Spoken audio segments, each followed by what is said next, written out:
तुझको ना देखूं तो जी घबराता है, तुझको ना देखूं तो जी घबराता है।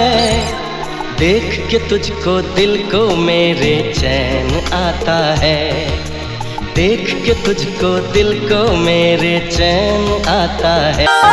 लाल घाघरा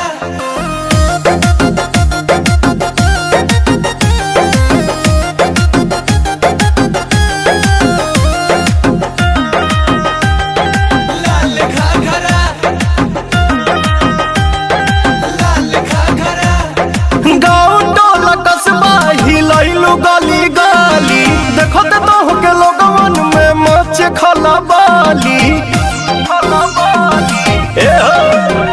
हर गाँव टोला कस्बा हिलैलु गली गली देखो तो के।